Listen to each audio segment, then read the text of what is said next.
ultimately you're kind of a game designer as a manager and as a leader, and you want to design the best game that both aligns company incentives and employees' desires.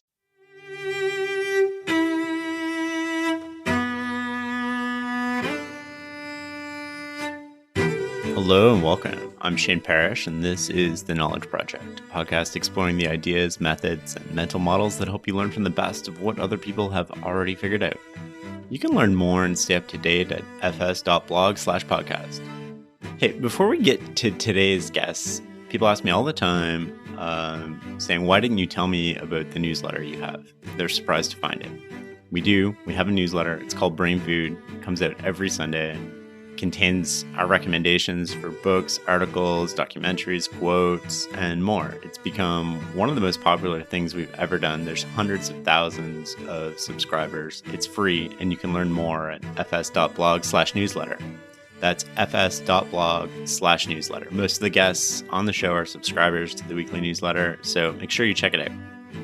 On the show today is Daniel Gross, former partner at Y Combinator, AI expert, now founder and CEO of Pioneer. The time he was accepted into Y Combinator, Daniel was the youngest founder ever. We're going to talk technology, but not too in the weeds. We're going to compare being data-driven versus design-driven. We're going to talk feedback loops, video games, AI, sleep, optimizing your life, and so much more. It's time to listen and learn.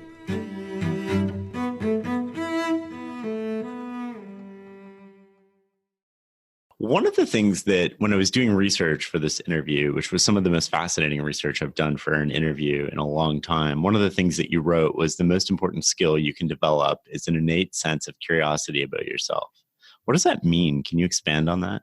Yeah, I think the most interesting thing to me is when kind of looking at people that are hyper successful is not trying to kind of reverse engineer their current daily patterns or what they currently do day to day. And it's not even to reverse engineer how they started. It's going even a level deeper and trying to figure out what was that catalyzing moment that led to kind of the positive feedback loop that then subsequently led to where they are today. I'll give you an example. Arnold Schwarzenegger, Mr. Olympia, governor of California, I'll be back guy. That person really only gets started when he goes to a small gym in Austria and they give him a small award for kind of I think he did a clean and jerk really well. And that moment of kind of positive feedback sets him going and propels him to trying to win another small trophy and another small trophy and another small trophy. And so that creates Arnold, which I find quite fascinating. It's the small trophy that created Arnold. It's what kicked off this positive feedback loop. And so with curiosity, one of the things I wonder quite a bit about is what is the way to kind of kick off the feedback loop in people that gets them innately curious and willing and excited and motivated to kind of explore themselves and the surrounding and the environment. And ultimately, what Pioneer is kind of trying to do is provide that almost drug as a service to millions of people around the world. We want to start almost a movement where people become kind of innately curious about themselves and follow their dreams a little bit more and start kind of responding to that feedback loop. So, I think a lot of what drives curiosity is you as a human feeling like it's safe to go explore in a particular direction and feeling like you'll be positively rewarded for exploring that direction. That is to say, you can kind of envision your proclivity or willingness to be curious about yourself as kind of your willingness to play a game, right? You're kind of trying to predict, is it worth going down this path, being curious in this particular direction? Will I learn much? If I'm vulnerable, will I be hurt? And I think the kind of important thing is to figure out a systematic way of getting many more people to answer yes to that question.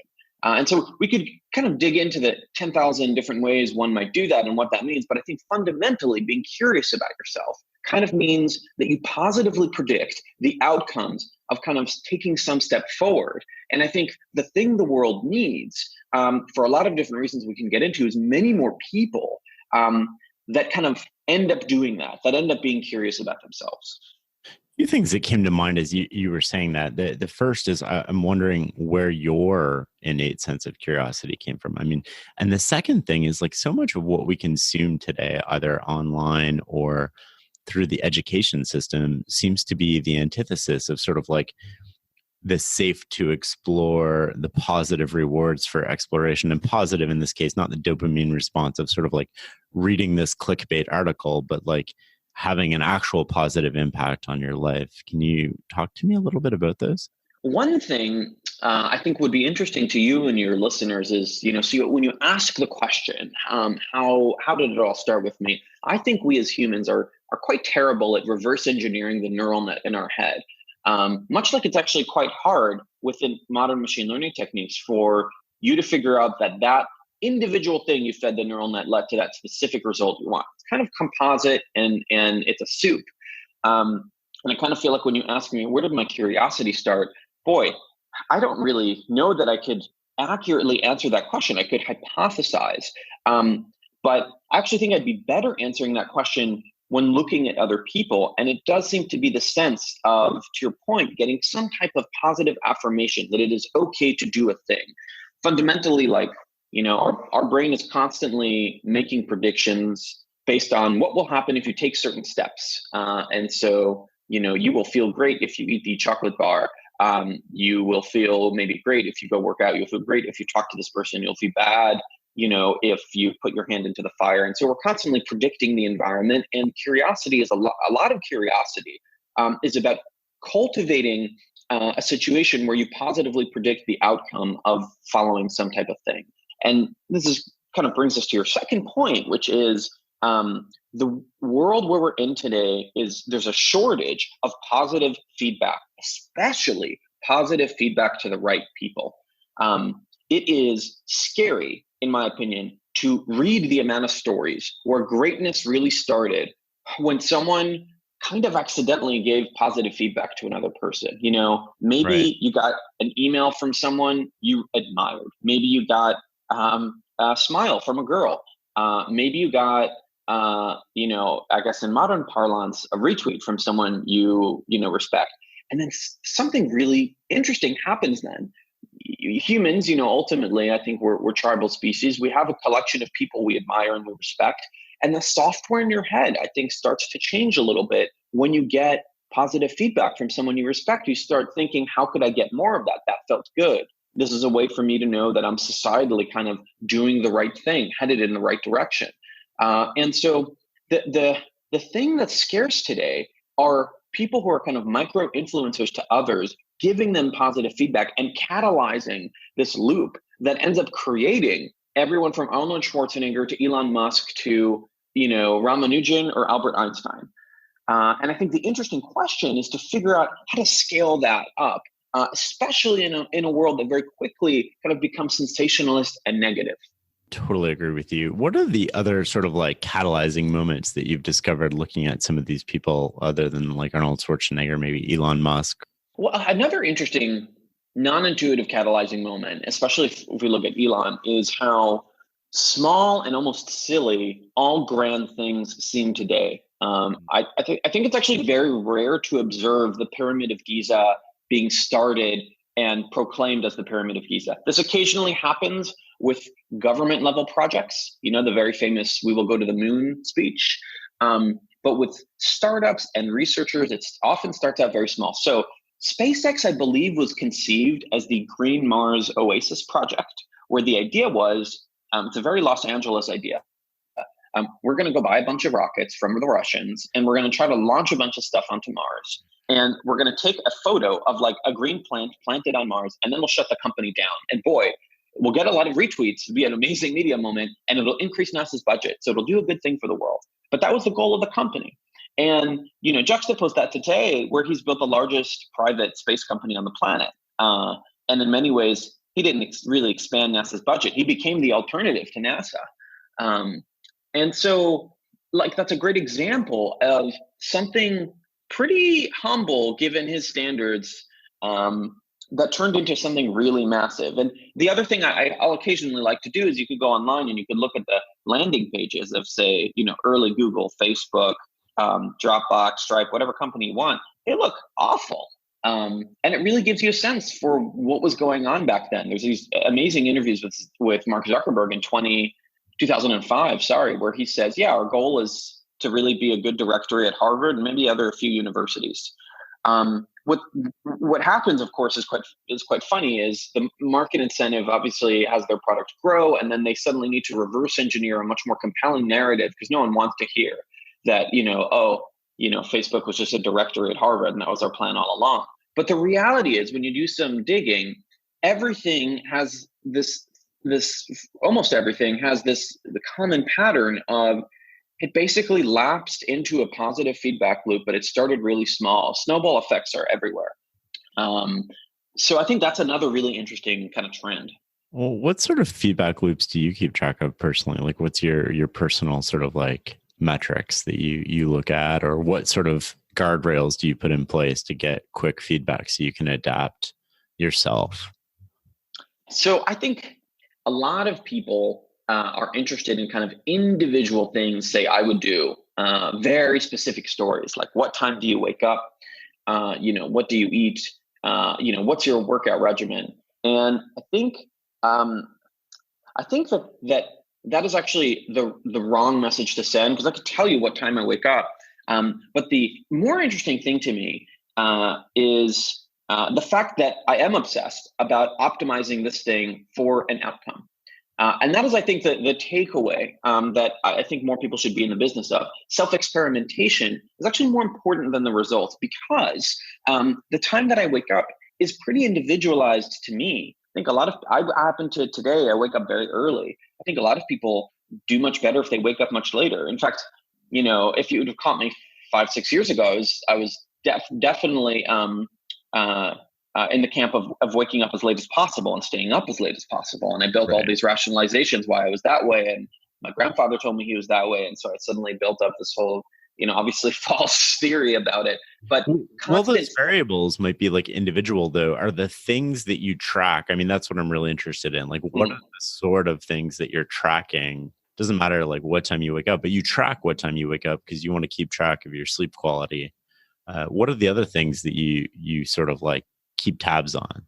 I guess the ultimate point system or metric I look at is, am I doing things that to the people I care about, to the local influencers I care about, seem good? I think that is the kind of ultimate feedback loop. That is to say, I have a bunch of people in my life, and I think every human is like this, that where I kind of use them as a gauntlet, as almost a board of advisors for figuring out if I'm doing the right thing.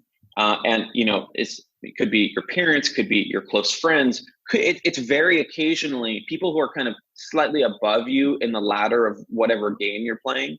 And I try to gut check myself against them. And so this is a very kind of lagging indicator. If I don't sleep well, it's not like, it's not like, my kind of quote unquote board of advisors will tell me the next day you didn't sleep well. But over time, I'll start making mistakes, and I'll start maybe talking to people and being a little bit more, kind of snappish than I should be, or not being as kind or not being as polite, or start screwing up kind of product decisions, within my company. And then I'll slowly start getting feedback from those people. But I have found folks don't really want to say this, because the misinterpretation of this is that you're a hyper-socialized mindset and all you care about is, to go to Keegan's framework. I very much enjoyed your podcast about that topic. You have the socialized mind, not a self-author, and your self-transforming mindset. But I actually think it's kind of innate in everyone and very important to use others as a way to kind of gut check of where you stand. So that is, I would say, the ultimate kind of metric I track. And then the weird thing about Pioneer is we are literally trying to operationalize that metric into a point number and kind of put it in software, in an attempt to have it reach more people. Talk to me a little bit about Pioneer. What do you guys do? Where did the idea come from? Yeah, I mean, it goes back to reverse engineering ideas. It's always a tricky one. I think it was so. My backstory is kind of weird. Not weird in the context of Silicon Valley, but weird in the global context. I'm originally from Jerusalem, Israel, where I was born and raised. as an Orthodox Jew, leading a very different life from the one I'm leading now. And I had no idea that, flash forward a couple of years, I would have started a company would have gotten acquired by Apple, and be, running, um, a massive organization, working on machine learning at the age of like 23, at the time, the world's largest company. And all of this kind of got started. And you'll notice a pattern is this whole feedback loop got started because I almost accidentally applied to this thing called Y Combinator, which funds early stage companies. And I didn't really even realize what I was doing at the time. I was sitting in an Israeli military prep camp, and I remember hitting submit from like my old Nokia phone at the time, waiting for the GSM network to accept my bytes, and that would change my life. And I had no idea at the time, but that would seriously change my life. I thought it was going to be an Orthodox Jew married with 7 or 8 kids at this point, living on a hilltop somewhere in Israel. And I'm definitely not that. And the twist about that is how weird and small and kind of almost accidental that whole catalyzing moment seemed. And then I started, I came out to Silicon Valley, and I had more of these moments where what led to my success wasn't really my intellect, ambition, or talent. It was really luck. I just happened to bump into someone who knew someone who, knew our first engineer. One of our major investors literally overheard me pitching at a coffee shop and reached out to me. And so there's an inordinate amount of luck involved in these stories. And I think over time that started to build a very strong emotional dissonance in me, because I felt very uncomfortable about that. Well, I mean, that shouldn't be the case, that luck is what's causing success here. And then I started meeting other founders, and I started sensing this pattern that there's so much happenstance involved. And so at some point, over the course of the past year or two, that really started to, I reached the point in my life where I kind of started asking myself, how would I pay it forward to others? And I really came back to this point of, I've got to remove luck from the equation of success. And one thing led to the next, and suddenly I started my second company, even though I'd always kind of told myself that I wouldn't, because starting companies is hard, and to quote Elon Musk, chewing glass and staring into the abyss. But I think it's a kind of worthy goal. So my belief is that, in a nutshell, you can kind of work on the world's largest problems. You can work on global warming. You can work on curing cancer. You can work on, making flying cars. But actually, I think it's much more leverage to work on creating a planet that has 10x the amount of people working on, flying cars or global warming or curing cancer. I kind of want to work on the meta layer of the problem. And due to the amount of luck involved, I actually believe the world could stand to have 10x the amount of these extraordinarily productive people, the greatest scientists, researchers, thinkers, musicians, artists, because, story after story, there's so much happenstance involved. So I think that's how the idea spread throughout the neural net of my mind, and kind of what we're trying to accomplish. This is really interesting, right? So we have this component that is like, you can kind of think of it as like nature versus nurture, right? You have this individual bit of luck that you start with, which is like where you're born, who your parents are, your socioeconomic sort of status, which you have no control over whatsoever.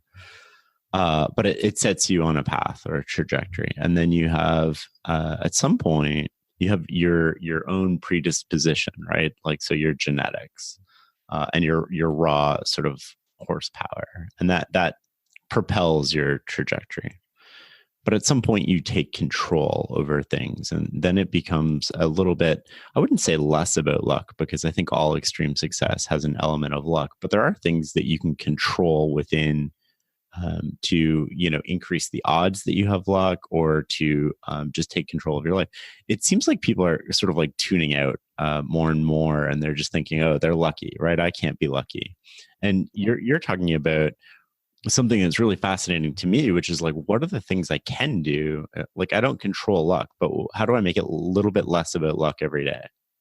I think that's right. You want to set up a world where you kind of want a mixture, right? You want to be able to continually kind of improve where you are in a fairly linear fashion.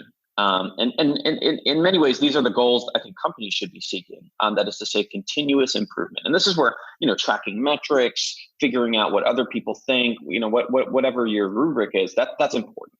And then you also constantly want to have this background thread, 20% of your time, 10% of your time, whatever, where you're trying to be incredibly opportunistic and like seeking opportunity and in many ways being lucky are kind of the same thing.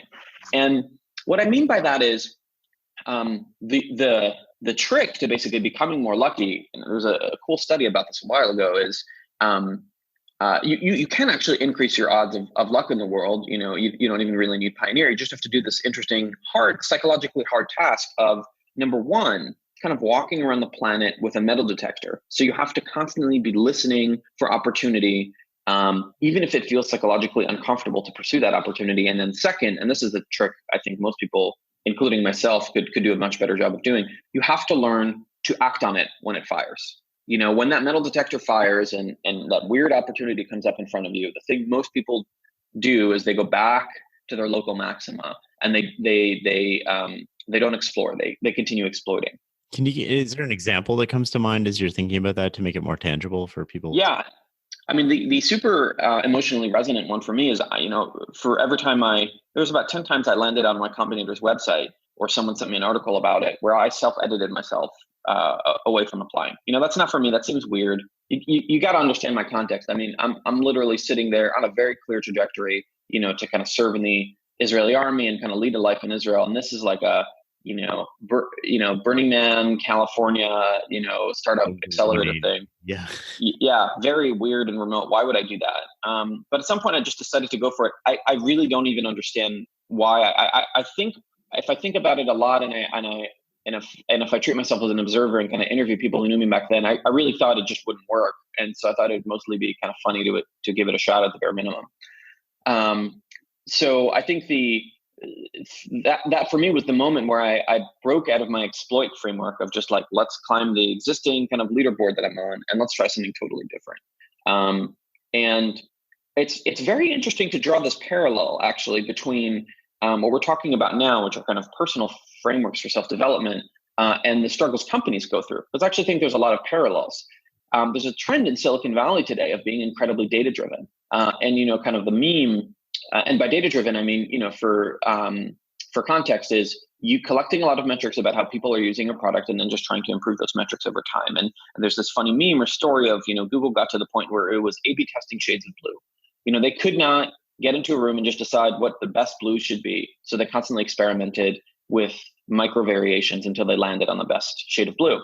And I actually think companies more often than not tend to be over data driven because it's the easiest way to kill the conversation is to say, let's just A/B test both options. And that gets them stuck in a local maxima. And what they actually, I think, would be the benefit of doing is doing one thing Apple is legendary at, which is saying, let's take a break from the current metrics. And let's just try to envision some type of blue sky idea. Let's not even collect data about how it's going to be. Let's use our intuition and taste to just make a decision and go for it. And this requires, just like in the personal context, a lot of bravery, I think, and a lot of psychological safety and belief in yourself to kind of go for it. But that's how you get the iPhone, and that's how you get, in its time, the iPod. You can't really collect metrics around it. Your metrics are telling you to just improve the Mac. And so I think if you want to, in your own personal development, have your kind of iPhone moment, I think you need to focus on doing something that may not seem intuitive, that may not align with the metrics you're collecting, may seem a little crazy, but have the potential of really changing your life. That's really interesting. As you were saying that the comparison between Google and Apple, where you used to work, and how they go about solving business problems, what happens when those people compete? How do those business models iterate over time? Well, it's always interesting, I think, to view really everything in life as kind of an emergent property of the system. That is to say, you could kind of think of, Apple as a company with all of its culture and stuff, and Google and its differences because of its culture. And the other way to think about it is they both made very small decisions at some point, decisions that seem small, that have massive ramifications, and they're all emergent properties of their business model. So in many ways, I think the cultural differences between Google and Apple, or Facebook and Apple, are just emergent properties of an ads-driven business model versus we sell you shrink-wrapped, pieces of hardware business model. When you have an ads-driven business model, you must become quantitative. You must become data-driven because you're trying to figure out what variant of ad works best, and that creates a culture. where you start A/B testing design as well. That's just the religion you must subscribe to in order to succeed. It is the organizational imperative. Whereas when you make shrink wrapped kind of hardware, you design everything, you think of everything differently. You take organizational, you suddenly find yourself like, not really talking to people because you can't. It's not like I could give you a micro feedback adjustment about the iPhone and you can actually react to that. The hardware changes are incredibly expensive and kind of have to make broad strokes adjustments. So when the companies tend to compete, it's funny, it's all a byproduct of this emergent property of how their business models are set up, because ultimately they're both maximizing this capitalist game, getting points on the board where points are dollars. And so they're going to approach the problem very differently as a byproduct of all of that, where Google, I think, will be very obsessed with even if you look at, say, the same product that they're making, let's take the phone as an example, they're going to be very obsessed with, showing it to different people, trying to judge reactions, trying to get a sense of whether it's good or not. And as you saw, an interesting byproduct of this is basically all properties about their latest phone were leaked. Like literally people have the physical phone in their hands, and I think that's somewhat related. Whereas Apple has this culture, it comes at the phone with like an entirely different approach, incredible secrecy, not really interested in what the outside world thinks, a strong innate cultural belief that the outside world doesn't know. And again, this is all a byproduct of a feedback loop, 20 years or so of reinforcing this idea of like, we know more than the customer knows, or the customer doesn't know how to describe what they want. And again, all a byproduct really of the business model. And so come at things in entirely different ways. And that's really why you end up with, and I think this will always be the case. They will try to always fix this, but it'll always be the case that Google will be amazing at services because ads requires a service business model, and Apple will be amazing at kind of user experience and hardware. And so Apple Maps will always be, I think, second to Google Maps in its agility. And then the Pixel will always be in second place to whatever beauty they come up with for the next iPhone. Which model, if you had to go all in on one, would you go all in on in terms of longevity, or the most likely to survive changing environments? Right. That's a great question. I think the challenge is I would pick the model that was best suited to the map you're trying to traverse. It's kind of like you're starting a shooter game and you're wondering, do you go for like the mech, or do you go for the sniper, or do you go for the assault? Like, these are all suitable things. You just want to get a sense of what's the map that we're trying to traverse through. But there's this one interesting flaw that Google's trying to fix in its Alphabet model. We'll see.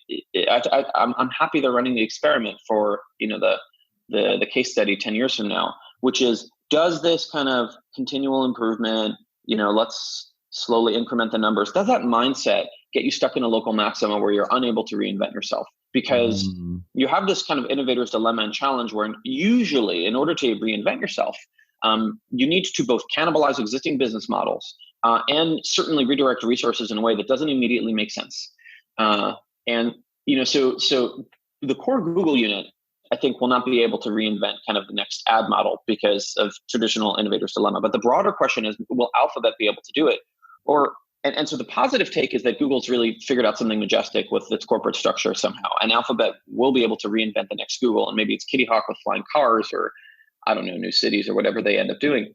The negative take is, humans have a tendency to just repeat experiments that already failed, which is probably great as a concept, but like the corporate structure won't really matter much. Resources will always get directed to sustaining innovation, and they will get disrupted. They will get disrupted by magically, maybe despite having invested in it, or by some other unknown thing. So if I had to pick, I'd actually be much more optimistic about Apple, merely because they have reinvented themselves once or twice, if you believe iPod and iPhone are distinct moments. So like, it's just proof that it was possible with far less resources than they have today. But that's also my personal preference, having been there. So, consider me a tainted audience. To what extent do you think the ability to reinvent yourself is cultural in the sense of the business model, or cultural in the sense of the people working for a company, versus the actual business model? As you were saying that, it strikes me as like the Google model is really good for incremental innovation, whereas the Apple model, at least on the local level, is really good for possibly going from 0 to 1 or step changes. Or maybe I'm thinking about that wrong. Am I? No, I think you're right. I mean, they went from bankruptcy to not, and then they obviously went from success to success between the Mac, the iPod, the iPhone, the iPad, and obviously there's a large question mark looming over all of their heads now.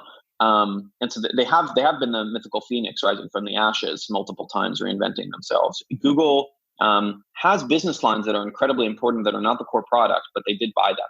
So, I actually believe it's kind of a tangent, but I actually believe YouTube is more important to Google than web search if they're thinking about it properly. But that's an acquired asset. Now they nurtured it properly, but it's an acquired asset. Facebook is kind of similar, where obviously it's popular knowledge now that Instagram is kind of more important than the core product. But again, it's an acquired asset. And so, I think that it remains to be seen, how it'll play out between these guys. But I do think the approach of having confidence to not really look at the data and go into a little corner and just restart from scratch is, I think, a very strong moat Apple has. In addition, another interesting cultural property about Apple is there's constant paranoia and fear of going bankrupt because the company almost did that once, and I think that built a lot of strength.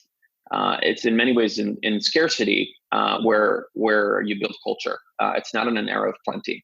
And one of the most challenging things I think for Google and Facebook's culture is, they really stuck a toothpick into the sand and had a massive oil well come gushing out.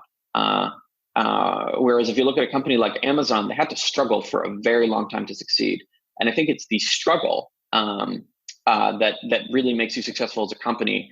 Whereas if you have the curse of plenty very early on, it's really hard to develop that right organizational muscle in order to be successful. And you see this in people too, right? I mean, it's really hard if you're the child of a billionaire to be successful too, because there's no reason your muscle should be strong if there's no gravity. Can you walk me through why YouTube is more important than search to Google in your mind? Yeah. I can't just move on from that too. Yeah.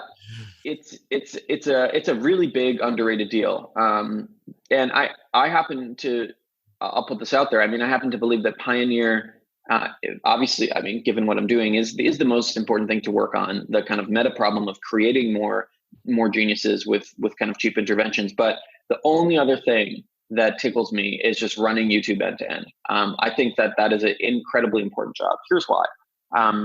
First, the reach is incredible. I was in Africa over the week of Thanksgiving, and me and a couple of friends were there. And one of my friends is cleverly asking every single person if they watch YouTube. I think we found, and we were in remote locations in Ethiopia and around Africa and Rwanda as well. I think we found, out of dozens of people we asked, we only found one person.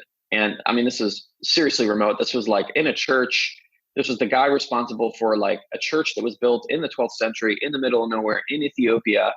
He may have misunderstood the question, but he didn't watch YouTube. Everyone else did. So the reach is incredible. And the reach is bigger than kind of Google search results reach. Second, I think one of the things that explain this is you could kind of view the written word as a temporary blip actually in human communication, where we did not have a way to transmit the spoken and seen words of people globally. So what we did is we minified everything. We compressed everything to this format where you write stuff down. And so that now you can distribute kind of learnings and insights from people. We kind of now can say, thanks, Gutenberg, seems great. We can actually go back to the way we started, which is by listening and watching people. And this is one of the kind of ancient reasons why I think you see the sudden rise of, say, podcasts, as well as stuff like YouTube. It kind of goes back to what we started with, which we're much better at. The fidelity that you get from watching a video of someone is much higher than text. Actually, I think the right analogy may be that text is just different as opposed to better or worse, but it just goes back to what we've already had. So that's the second reason. The third incredibly important reason is that YouTube is proactive and Google is reactive. So when you go to Google, you come with an intent, and they have to satisfy that intent. I mean, since they made this fix in 2012, where they tweaked the algorithm a little bit, and we can talk about that in a minute, YouTube has really become a destination. YouTube used to be the link you follow from your Facebook feed, but it's now a thing you go to, and they drive your intent. Because when you go there, you don't exactly know what you want. You want to be entertained, but suddenly you're watching one video after the next, and that algorithm is really driving what you're watching, what you're thinking. And so I find it fascinating that, the person controlling that, I'll admit, I think they're probably optimizing for the right thing, and they're very smart, and they have the global context in mind. But I mean, they could create and eviscerate countries if they wanted to, create civil unrest, all by these micro adjustments to what gets shown to you, given the fact that you watch one video. One final kind of note on that is, I think your evidence of this is you're seeing the rise of these, what I would almost think of as quasi-spiritual leaders that are really emergent properties of YouTube. Jordan Peterson is a great example. Jordan Peterson is, you can imagine the world basically has, YouTube is a massive fuzzer, where people are trying every possible permutation in terms of communication style, oration, content, language. And what emerges is the best and the most addictive and the most interesting to listen to. So you have suddenly, a Jordan Peterson emerge, and he's a byproduct of that platform. And I'm not taking an opinion on whether, his teachings are good or bad. I just think he's a really interesting figure in that sense. And I think he'll be the first of many more to come. So yeah, I mean, I think YouTube is one of the most important technology platforms going on right now, if not the most. Let's zoom out to this algorithm change a little bit here. To what extent does the algorithm creator have a responsibility to society versus just showing you maybe what you want to see, or maybe creating civil unrest? Or what if it's machine learning and we don't actually quite know what's going on behind the scenes because there's 46,000 variables that are weighted differently than we can comprehend in our mind? Walk me through, how do you think about where the responsibility for that lies, and how you think about that? Yeah, I think about it a little bit in a weird way, which is, so if you start a company, again, you're kind of starting a game, and you start with 0 points, and you try to get as many points as possible. That's just how the game works, and the points are dollars. And so a lot of people view this as wrong or evil, but I actually think that my view on it is, it's created everything around us. It's created the podcast app that you're using or listening to. It's created the table in the room that you're in, the light, whatever. So it's a wonderful way to get people to do things. The problem is it has a short-term outlook. I mean, I think you can trace almost every major problem that we have in the world today to the fact that capitalism has a very short-term outlook. So it maximizes for what is good today, not what is great 10 years from now. And so the Hershey's company gets rewarded for selling you a chocolate bar that makes you feel good in the moment, but may give you diabetes long-term, shorten your life and incur a massive societal cost. And in many ways, this is obviously the chatter with Facebook today, is they're optimizing for engagement and optimizing for ads. And again, you click on something because you were curious about it. So that was a good dopamine hit, or serotonin hit. And it was obviously bad in the long term because, it creates a society which is incredibly reactionary. So I think the main question is twofold. One, how is it possible to fix this in a systematic way? Is it possible to develop an incentive scheme which rewards long-term thinking as opposed to kind of short-term reactionary stuff, a variant on capitalism? And two, how, if not, and I'm optimistic you could do the first, but if not, how do you create or sell into organizations the cultural confidence to break away from the kind of video game? And I was at first increasingly or ever pessimistic you could do this, because I'm kind of like a systems thinker, and so I think all actors just follow the laws of the system, really. And so I don't think you can break away from the laws of the system, and I don't get offended or angry at people for breaking away. Again, it's just the system that they're in. You got to fix the system, not the person. But while I was at Apple, and this was before the whole Cambridge Analytica Facebook debacle, I noticed a very strong organizational tilt towards privacy, towards customer and user privacy. And I got to tell you, I was in the room. I was a little bit of the devil here, where I was in charge of machine learning, which obviously needs today, although this may change over time, but today machine learning needs a lot of data to succeed. And I'm thinking, I can point very clearly to ways where this will hurt our products. The fact that we don't necessarily have all the data that we need, and the fact that Google will be able to get to market first on very, very specific, particular things. And the cultural response was customer privacy is a right. We've got to go there. And it's easy to say this today because the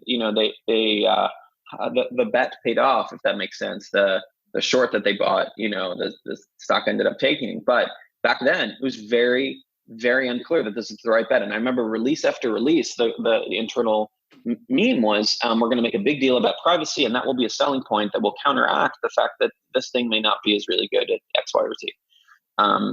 And I remember thinking, gosh, 2013, 14, no one really cares about this. Private. I remember all these articles. Privacy is over. Everyone, all the millennials are giving their data to Facebook, and it turns out, and I really believe this genuinely came from the leadership's, it was a Boy Scout level emotion that it was just wrong to collect data in certain situations, and it really paid off over time. So this is kind of getting to that second point. Can organizations break away from the kind of capitalistic imperative? I guess I observed one example of it, but it really requires, I think it requires a very strong leader, like incredibly emotionally strong, and a sense of plenty. Like, I don't think this would have worked if Apple was about to go bankrupt. You had to have the sense that everything's okay and we can still win in other ways. That's a really interesting sort of like connotation to businesses in and of itself, right? If you look at professional coaches, there's also a parallel where if you don't have to worry about your job or getting fired, you can do things that other coaches who might be on the bubble can't do. And so if you're Apple and you have hundreds of billions of dollars in the bank, you can take a stance and let it play out over time, again, to your time scale thing. So you're still playing the capitalistic game, but now you're doing it in a way that's harder for people to copy. And you're doing it in a way that is leveraging your sort of strength to maximize the odds that it pays off. I think that's right. Although it would be interesting to paint the contra and kind of interpretation of all of this, which is there are plenty of carcasses, in the closets of capitalism, of companies that got too big, too fat, suffered innovator's dilemma, and now they kind of exist, but they're petering away into the abyss, or they're truly gone. Your HPs, your IBMs, whatever. And I think that actually stems from having the autopilot work a little too well.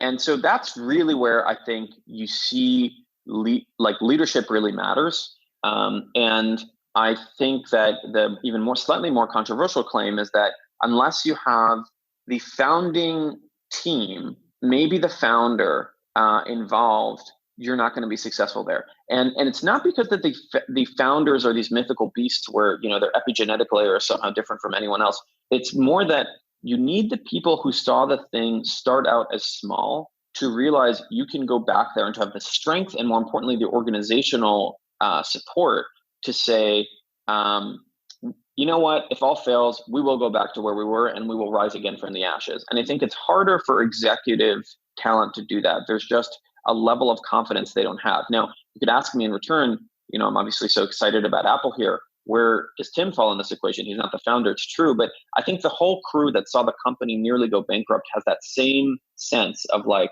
it's fine if we have to rebuild everything from scratch. I mean, it'll be annoying, but that's fine. Right. And so I think you kind of, it's funny how a common theme I'm noticing in a lot of what we're discussing is hardship. I mean, really forms people, it forms companies and people.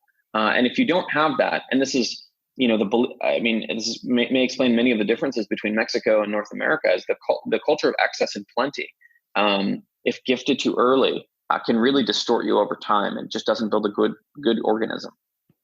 I want to come back to leadership. You mentioned the importance of leadership, and in one of the talks that you gave, I think it was called "How to Win," you talk about how do we become a better leader. What is your answer to that question?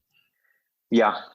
Becoming a better leader, and I'm saying this as someone who is still learning. I'm still like level N out of X, where X is a much larger number. I guess the things I've observed in myself, a couple of things. First, probably the most important thing is the ability to distance your thought patterns and your emotions from your actions. And I find it fascinating that across the world, Western or Eastern, there's different concepts to this. Some people call it mindfulness. Some people call it, being observant. Some people call it having a better sense of purpose. Whatever it is, it's the same thing over and over. And, pick your religion and then pick what you want to subscribe to. But it's the idea that you can kind of play the game of life in kind of third person as opposed to first. That is incredibly important for the very simple reason that you're going to have good days and bad days, and you're going to be sitting at some point in a one-on-one with someone, and it's going to be a bad day, and they're going to deliver you some bad news, and you're going to have to react appropriately. You're going to have to press the right buttons in terms of the actions you can take that cause the right reaction. And I think you've got to be able to observe yourself in the third person to do that. So practically speaking, this means thinking a little bit less. Gosh, I am angry, and a little bit more. I'm feeling anger, and I don't know exactly how I got better at that. It could be aging. It could be meditation. Could be just getting feedback from people on it. But that is probably the number one thing. Like if you just have that, I think you will become a better leader, because everything follows from there, right? So if you now know, if you're able to step away from the frame for a moment and say, I experienced a lot of anger today, you can kind of ask yourself why, and you can start fixing that. And so so many positive things lead from that. So that's one very important thing. The second is somewhat related, but not. I think it's the ability to kind of figure out when you're just when you're acting out of insecurity.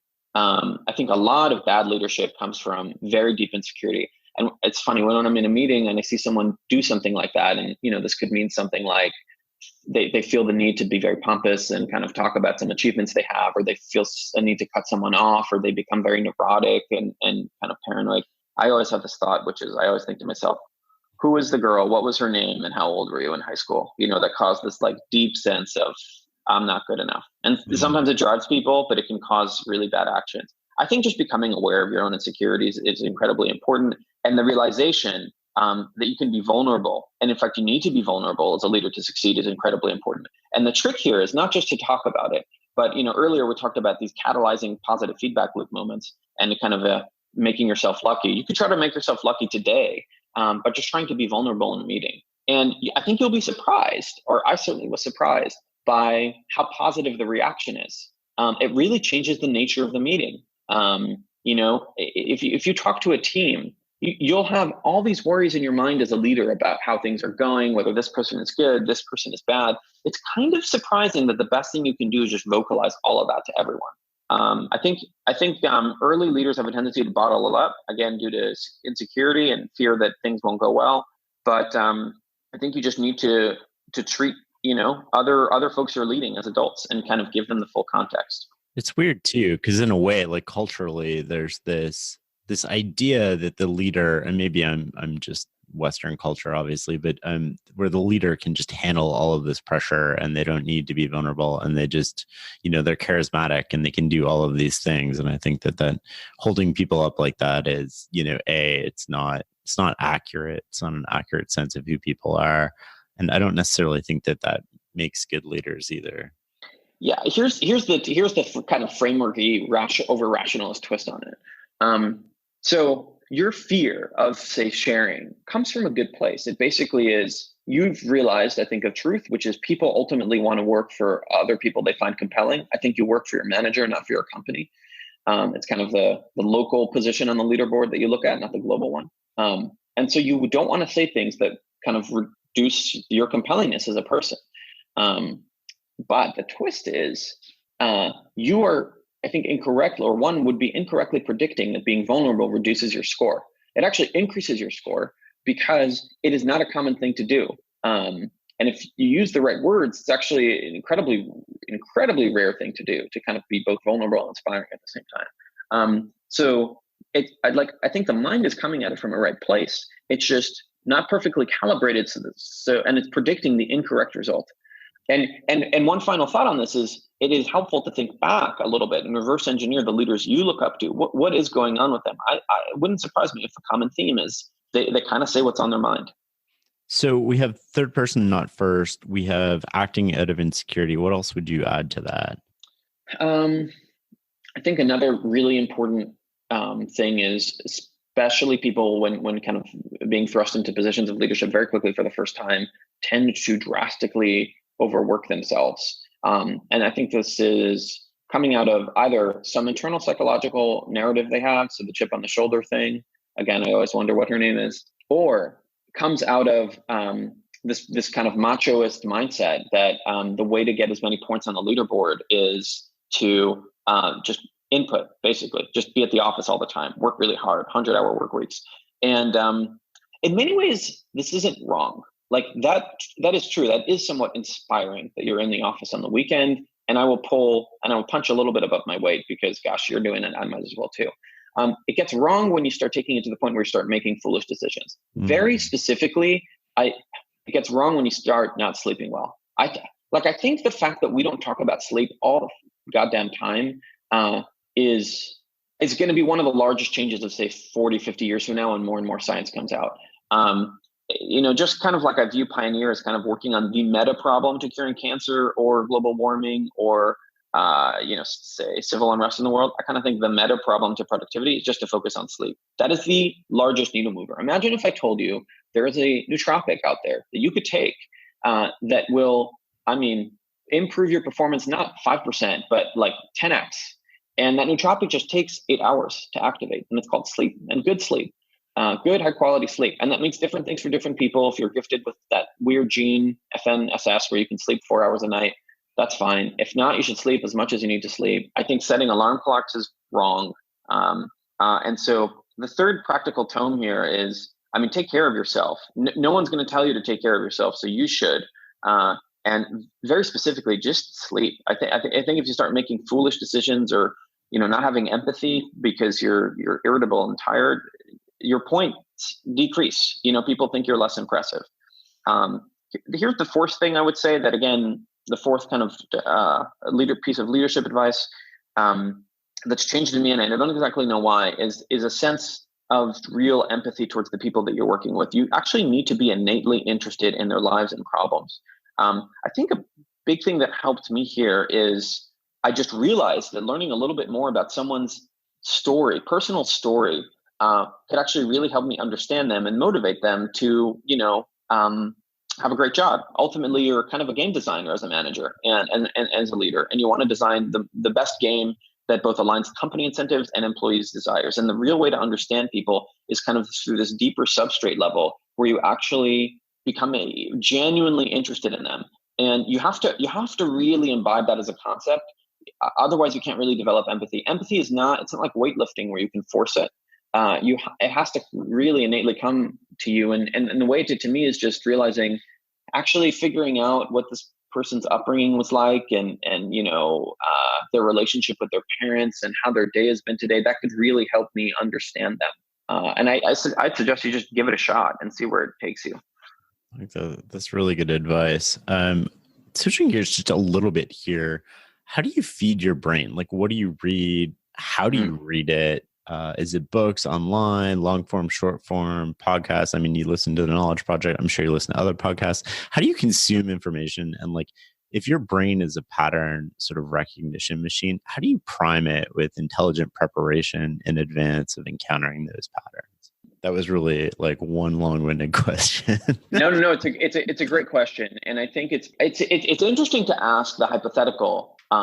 Is optimizing your food diet more important than kind of optimizing your mind diet? And I wonder if the answer is no. I wonder if the main needle mover is optimizing your brain. Because I actually find if I want to get myself to do something that is hard, I actually read books about it. And the brainwashing effect of books is actually quite strong.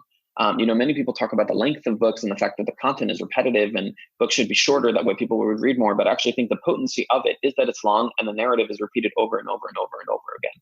I'll give you a very small anecdote. I still am addicted to running long distances, multiple marathons a year, that type of thing. And as a result, developed, the body that all long distance runners have, which is incredibly weak. And so at some point I got frustrated with that and I wanted to get into weightlifting. And the question became not how do I weightlift, but how do I really get interested in weightlifting? And it turned out the solution was, one, surrounding myself by an environment, where for other friends weightlifted, but two, importantly, just reading a couple of books about it. It really changed things for me. I started it changes the ROM in your head, the kind of background processes, if you will. So I think information diet may actually drive food diet, and it may be more important. Practically speaking, so when it comes to books, the largest gift someone ever gave me, and this may sound stupid, but for me it was a big deal. With my OCD mindset, I always demanded myself to finish books. And I actually heard Bill Gates actually say something similar recently. He always finishes a book. I could not think of worse advice. I think the main goal is to be reading a lot.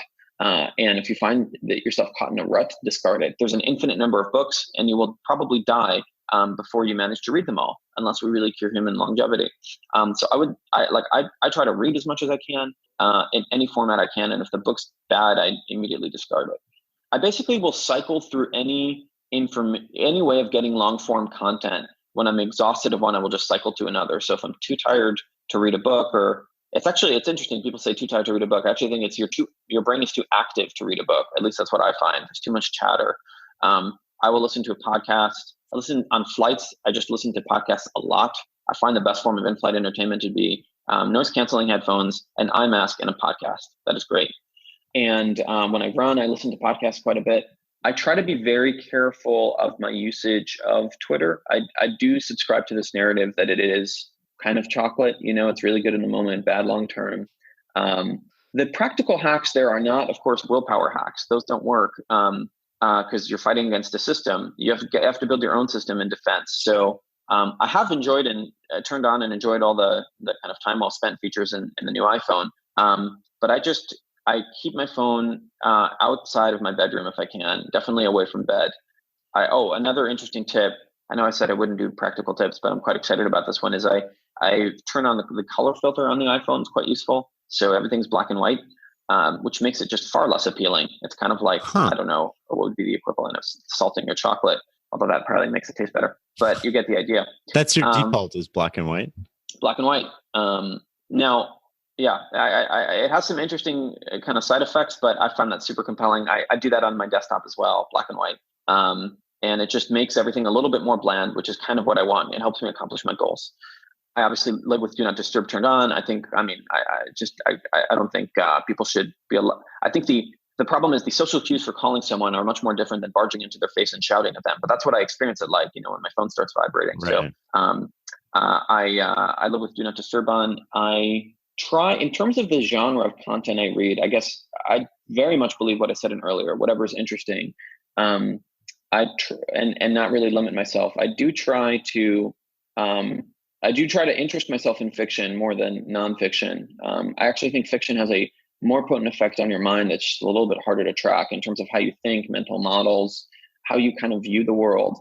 And this, I think, reduces as you age. It's interesting to talk to people about the books if you ask someone, what's the best fiction book you read all time? Very frequently, the answer that you get, the common trait is it's books that they read when they were kids or teenagers. And you reread that book as an adult and you're like, this isn't that good. Ender's Game, it's fine. It's not great. But boy, when I was a teenager, it changed my life. And I think that's because fiction books inject information at a much deeper level in your mind about how the world works. Even though it's fictional, you kind of get lost in it.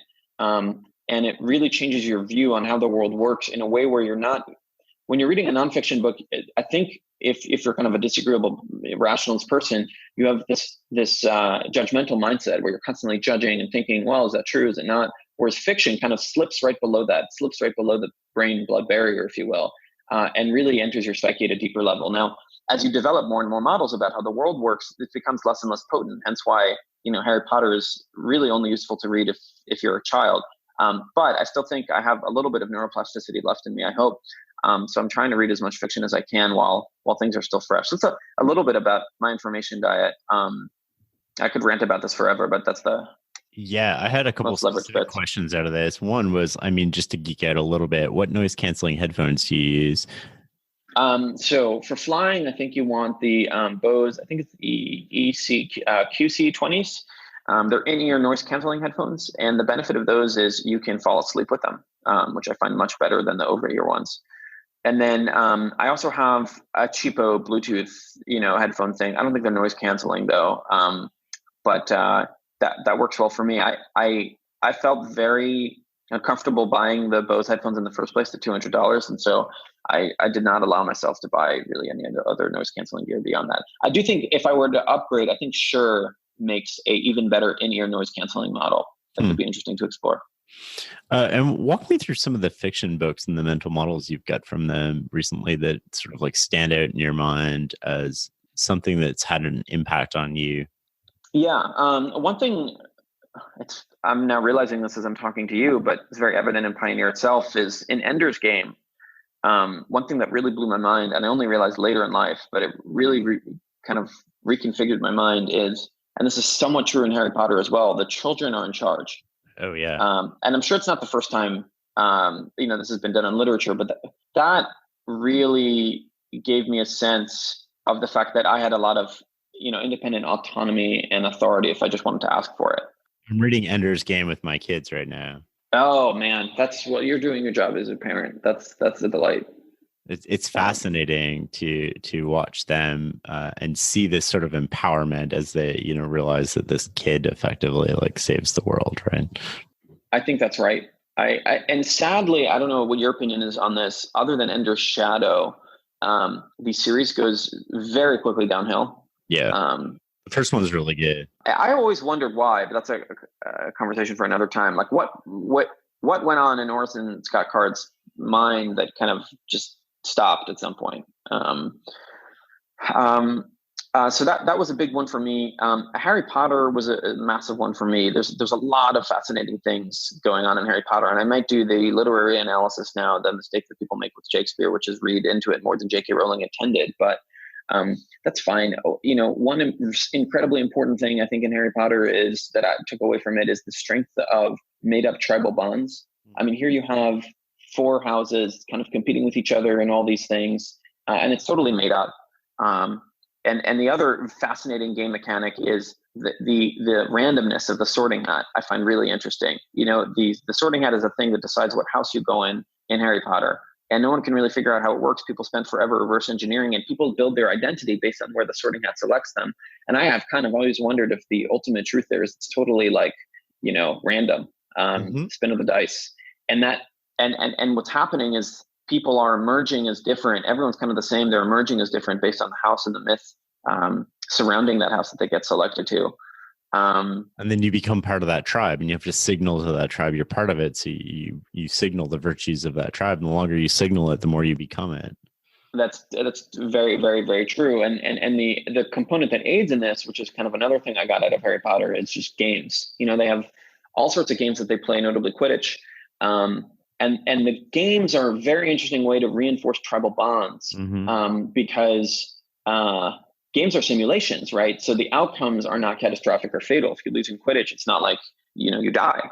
So it's a helpful way to kind of embellish tribal bonds, and certainly see this outside in the world today. I mean, it's kind of weird. If you're an alien species, you'd be arriving here and you'd be watching a soccer game or a football game, and you kind of wonder, especially when you realize the magnitude of it, why are you guys doing this? There's literally no purpose in soccer.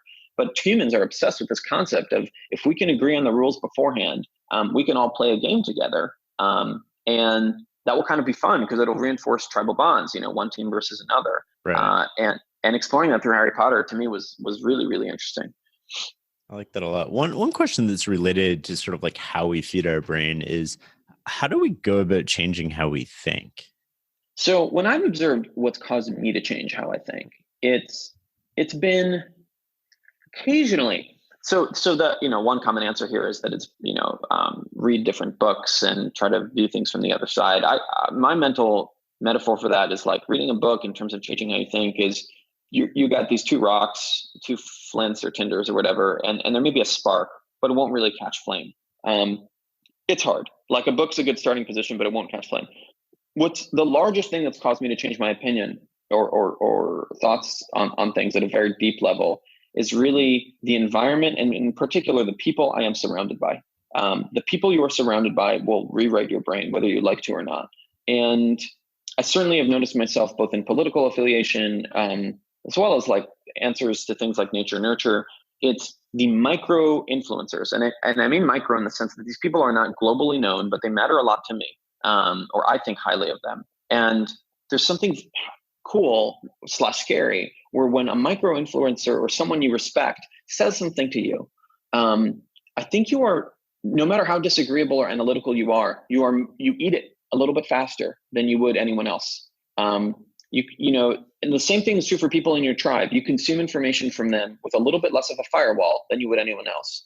And so there's the tribal bond, but the influencer tribal bond is even stronger because they literally have, to use a computer science metaphor, they literally have root access to your brain. And so those people can really restructure how you think. Like let's imagine there's someone you really admire as like a business innovator, and you finally met them, and it turns out that they're conservative in their political leans. I suspect you will slowly become more conservative as a person over time. Hmm. And you won't realize it in the moment, but like one thing will lead to the next. And especially if you remain in touch with them, they'll send you content that's conservative. You'll read the content. Suddenly you're finding yourself getting more conservative. And this works in all sorts of directions. So I think in general, we walk around the world and we have a pretty strong firewall set up against things other people say, or most of us do. And I think the firewall gets minimally toggled off when it's someone from your own tribe. So someone from Gryffindor says something and you're slightly more willing to believe them. And it gets really shut off. You become really vulnerable when someone you respect says something. And so if you want to change people's opinions, the thing to go after is you can re-envision the world as kind of a tree of influence, who people respect. Because I'm sure for every person I respect as an influencer, there's someone they respect as well. Sometimes it's a loop, and that becomes really interesting too. But I would just try to traverse that tree as much as possible, and change people's opinions that way. And I think any change we've had as it goes throughout society always goes, whether it's awful things, in my opinion, like say, Marxist communism or Bitcoin, it always goes through this world. And so I think the interesting thing to do would be to try to map it out for yourself and for your friends. And if you want to be more open-minded or change your opinion about something, I would try to figure out like how you can respect someone who has a different mindset. Have you had any problems doing that? I mean, when somebody thinks just totally 180 from you, what do you do internally in that situation? Well, okay, so there's the kind of what would this be? The Keegan self-transforming mindset action of, well, you're actually willing to instantly reform or have their views kind of chew on them, process them, and then spit them right back out. And I would say it would be ideal to work towards that. I'm certainly not there. I try to find interest, intrigue in the other side. I think that is a better exercise for my brain. And so sometimes all I can end up doing, this is a little bit of a cop-out, I end up telling myself, let's try to, again, envision this person as an emergent property and figure out, how did you develop that opinion? Like, again, what happened to you that led to you spitting that out today? And that at least can let me empathize with them or understand where they're coming from a little bit. It won't necessarily mean I adopt it properly, but it's at least a half step that's interesting, is to somehow get interested in how they ended up with their opinion. I don't think all actors are locally rational, even terrible ones like Adolf Hitler. So it made sense to them what they were doing at the time. Mm-hmm. And it's an easy thing to just call them evil. But I think the more interesting and important thing, if you really want to suppress that evil, is to understand how that seemed normal to them.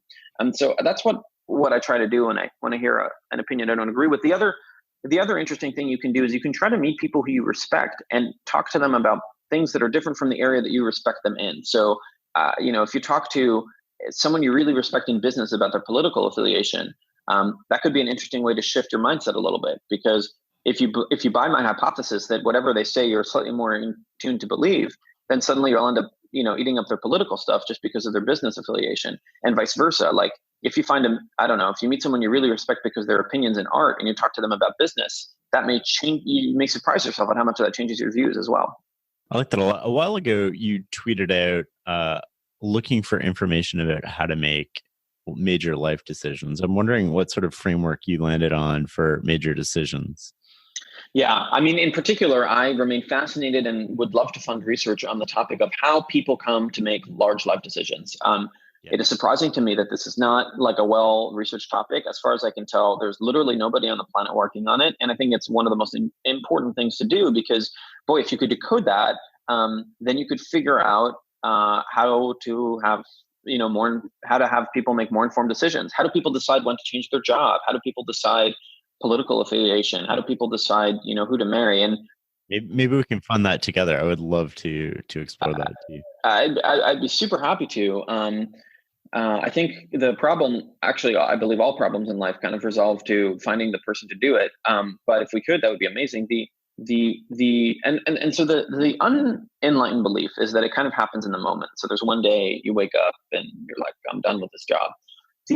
I think the more nuanced view is it's a composition of a bunch of different things. So if you take career decisions as an example, I think it could very well be that when you reverse engineer why Bob decided to quit company X and move to company Y, it actually happened 3 months prior because he was at a dinner with his friend, and his friend casually mentioned how much money he's making. And it's more than what Bob was making. And it turns out that that's been chewing in his head for literally 3 months until the opportunity came up. So it's not that the recruiter at the new company deserves any credit. The recruiter is just like a fuzzer. He's trying all the people, all the combinations, all the algorithms, and he happened to hit someone who was primed.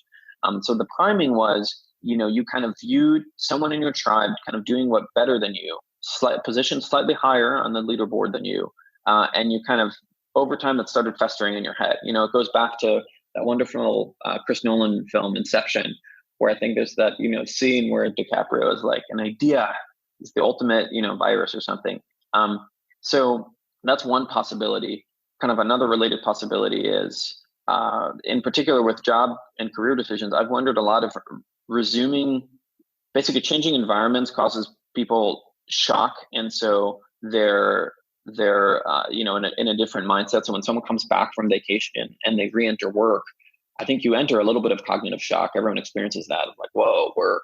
And I think I always wondered if you just catch people in that moment, is their mind much more open to other alternatives because I think in general the brain, when you're experiencing environmental novelty, the brain is a little bit more open to different things. This is why companies have offsites. As you go to a new place, the brain becomes a little bit more open.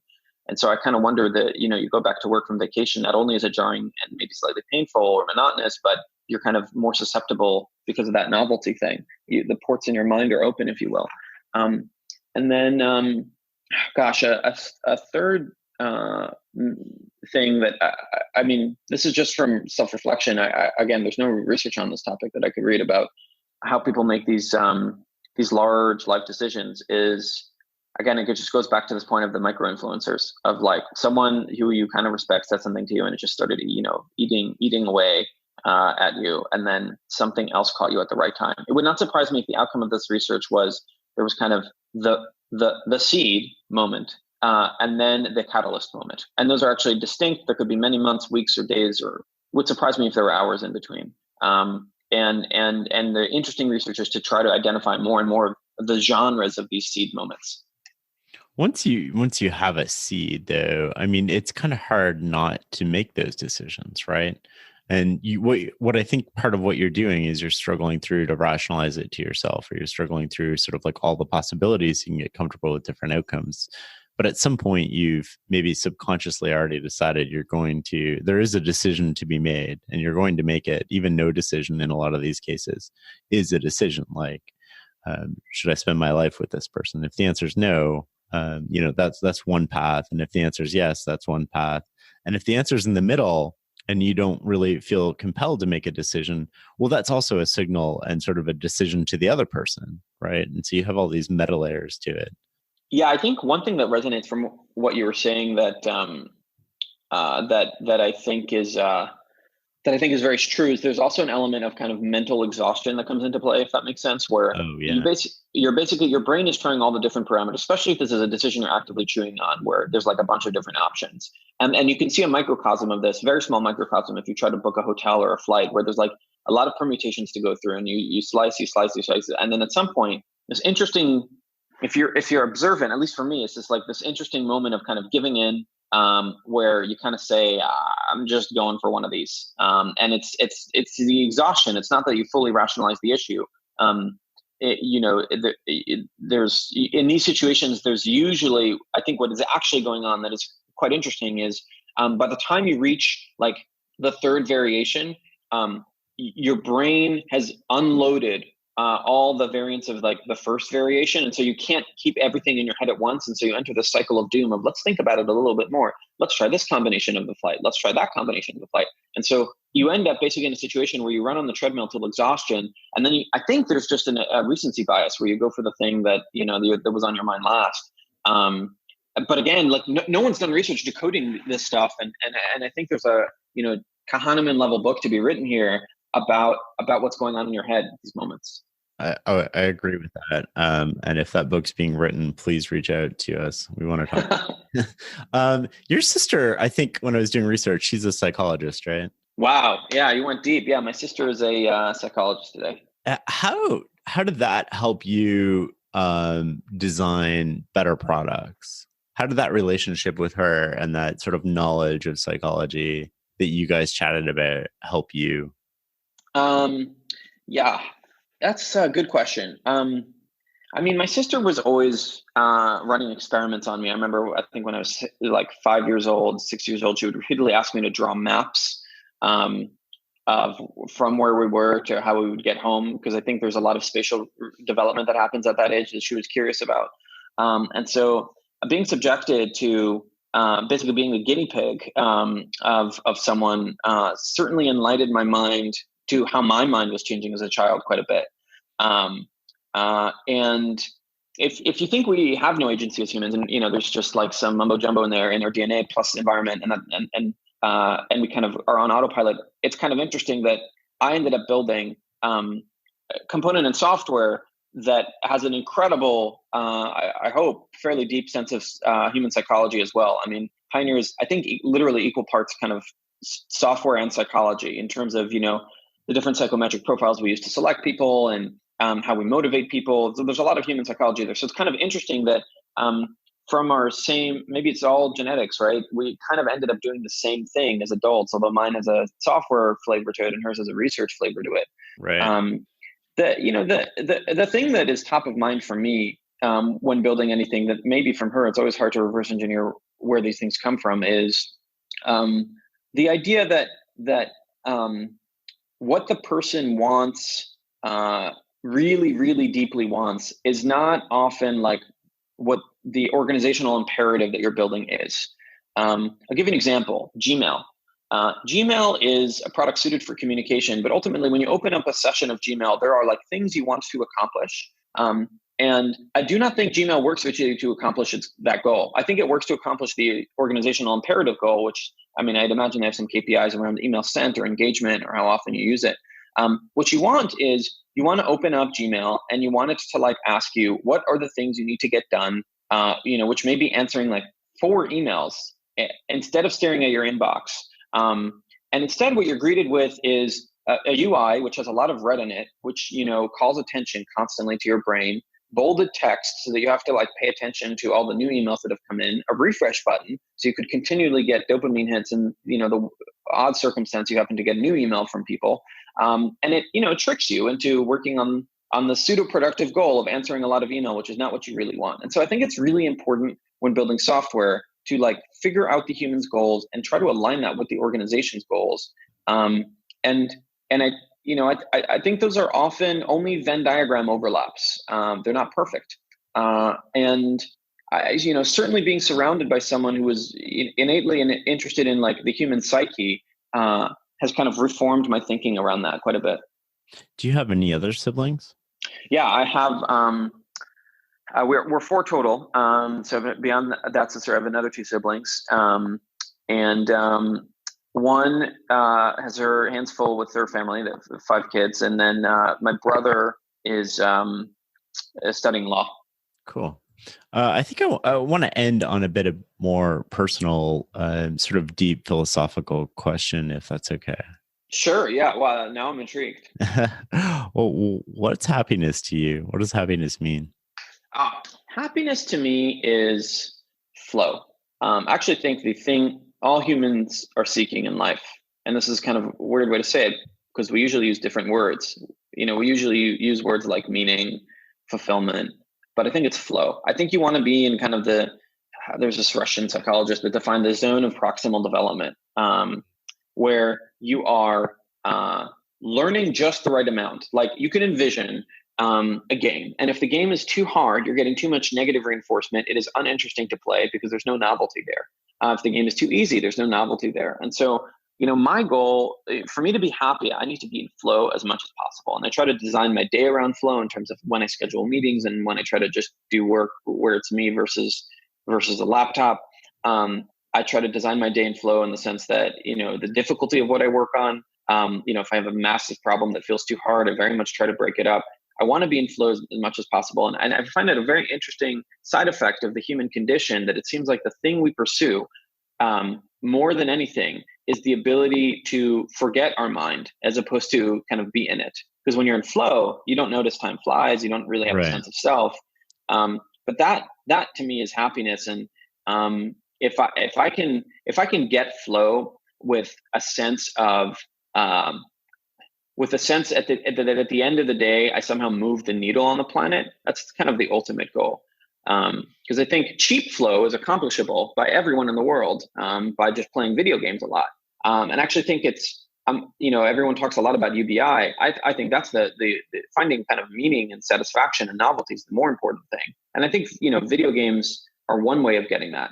But the challenge with video games is it's hard to make the case that that you're improving the lives of others. And I certainly think I have a little bit of a privileged situation here where, I happen to be born in the 21st century in Silicon Valley, and I know how to write software and hopefully not be totally awful at motivating people to write software as well. And so like, that's a little bit like being a merchant in Venice, in the 17th, 16th century. I have like the right skills at the right time. And so I have a responsibility to kind of pay it forward. And so dream is to find constant flow as well as work on something that improves the lives of others.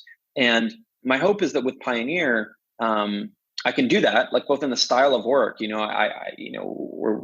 hire people that are fun to work with, and I end up working on things that provide me flow, as well as dramatically reshape the world. Because again, I actually think the underrated thing to work on is not to try to build AGI, not to try to work on cancer or fix cancer, human longevity, or global warming, or any of these things. I think it's to try to create 10 times more people who work on those things. So if I can find flow while doing that, I'll be really, really happy. To be an enabler. As you were talking about that, the game thing keeps coming up. I mean, your Silicon Valley is one of the hotbeds of the world for talent. It's not the only hotbed. It doesn't have a monopoly on it, but it's fiercely competitive in the same way that Wall Street is super competitive and attracts really type A, high quality people who put a lot of effort and time and sacrifice a lot of things in order to try to achieve their goals, whatever their goals are. One of the things that strikes me that possibly separates successful people and unsuccessful people in these endeavors is obviously luck. But one of the things that we've talked about today is flow. Do you think that that's accurate? And what else do you think separates successful people in these environments of rife gladiatorial competitiveness? Yeah, my belief is, okay, what separates success is, sadly, there's a component in that I do think is kind of luck by birth. I will never be 7 feet tall. It's kind of dictated by my genes. I can certainly modulate, and I can certainly stunt my growth by not eating properly as a baby and as a child. But there's kind of a band, and I think that is also true for one's ability to reason through complicated problems. But I actually think that band, that kind of intellect component here, is vastly overrated. And I say that it's not even rated that highly, but I still think it's overrated, because I think that the real thing that separates successful people from not, in my opinion, is they get stuck in what is a really tight, great feedback loop where they're getting positive affirmations for doing the right thing, and so they continue to do it. And that positive affirmation is kind of a reward from people they admire. Maybe it's money. There's a lot of different alternatives here, but they kind of get stuck in that, and then it just continues to iterate it and over and over and over. You can kind of imagine, if you're an engineer, there's kind of source code, and you just get stuck in a tight loop that's positive. And I think it's true for negative as well. Like it's very interesting to read the stories of people stuck in the opiate crisis, and it's a negative feedback loop. It's that everything was going fine. I got into a car accident, and then I needed cheap meds, and then I started taking fentanyl, and now I'm on the street, and my life is terrible. It's that moment where you took fentanyl for the first time that started the negative feedback loop. So what separates, I think, successful and unsuccessful people is these loops that they get stuck in. And I think the most important interventions, people don't think about it this way, but the most important interventions basically change the loop. And certainly that's what we're trying to scale up. We're trying to basically give people what is basically a package to kickstart a genius. But the idea is, it's not really the money that we give that matters. It's the psychological motivation of kind of playing the game that is Pioneer over and over, because that kickstarts you into a positive feedback loop.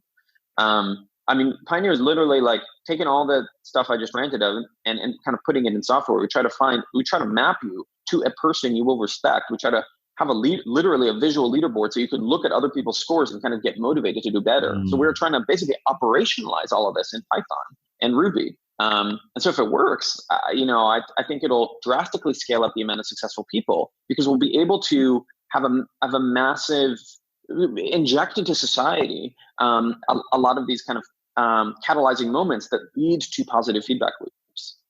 I think that's a great place to end this conversation. This was remarkable, Daniel. I really appreciate you taking the time. Thank you so much for taking the time. I mean, the questions were great. Hopefully I didn't bore you all too much. You did awesome, man. Where can people find more about you? Pioneer is the thing I'm working on that may be worth checking out. The website is pioneer.app.app. And I am pretty active on Twitter, despite my best efforts. So you can just find me on Twitter at Daniel Gross. Thank you so much. Thank you. Yeah, this was a delight. Hey guys, this is Shane again. Just a few more things before we wrap up. You can find show notes at farnamstreetblog.com/podcast. That's FARNAMSTREETBLOG.com/podcast. You can also find information there on how to get a transcript. And if you'd like to receive a weekly email from me filled with all sorts of brain food, go to farnamstreetblog.com/newsletter. This is all the good stuff I've found on the web that week that I've read and shared with close friends, books I'm reading, and so much more. Thank you for listening.